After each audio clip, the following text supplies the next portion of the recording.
Guys ഇന്ന് guys നമ്മുടെ Franklin guys പുതിയ ബസ് എടുത്ത് ഗൈസ് ഞാൻ വിചാരിച്ചെന്ന് പറയുമ്പോൾ ഗൈസ് നമ്മുടെ ഫ്രാങ്ക്ലിൻ ഗൈസ് ടൂറൊക്കെ പോകുമ്പോൾ ഗൈസ് ഈ ബസ്സിൽ പോകാമല്ലോ ഗൈസ് പിന്നാണെങ്കിൽ ഗൈസ് നമുക്ക് ഈ ബസ് എന്തായാലും എടുത്ത് ഗൈസ് നമുക്ക് എന്തായാലും ഡ്രൈവർമാരെ വല്ലതും കണ്ടെത്തിയിട്ട് ഗൈസ് അവർക്ക് ഈ ബസ് കൊടുക്കാമല്ലോ ഗൈസ്. അതാണ് ഗൈസ് ഞാൻ ഉദ്ദേശിക്കുന്നത് ഗൈസ്.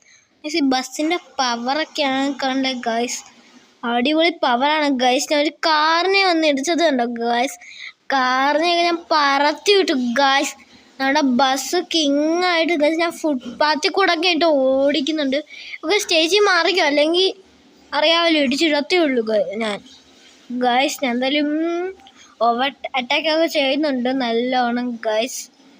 ഞാൻ എന്തായാലും റെയിൽവേ സ്റ്റേഷനിലോട്ടാണ് ഗൈസ് പോകുന്നത് ഗൈസ്.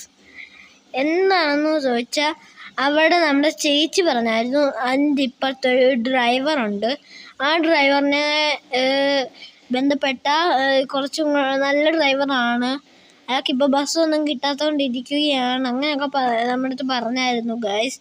അപ്പോൾ ഗൈസ് ഫ്രാങ്ക്ലിൻ്റെ ചേച്ചിയല്ല ഗൈസ്, ഫ്രാങ്ക്ലിൻ്റെ ഒരു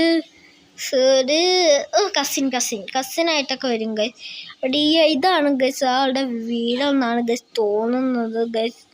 വലിയ വണ്ടി അതുകൊണ്ട് പാർക്ക് ചെയ്യാൻ സമയം. അയ്യോ ഗൈസ് നമ്മുടെ ഫ്രാങ്ക്ലിൻ എന്താ പറ്റി ഗൈസ്? ഇവിടെ ആരെങ്കിലും ഉണ്ടോ ഗൈസ്? ഫ്രണ്ടിലാരും കാണത്തില്ല, ബാക്കിലൊന്ന് തട്ടി നോക്കാം, ആരെങ്കിലും ഉണ്ടോ ഇവിടെ ഗൈസ്? ആരും ഇല്ലെന്ന് തോന്നുന്നു ഗൈസ്. അപ്പോൾ ഗൈസ് നിങ്ങൾ എല്ലാവരും ലൈക്ക് ചെയ്യണം, സബ്സ്ക്രൈബ് ചെയ്യണം, കമൻറ്റ് ചെയ്യണം ഗൈസ്.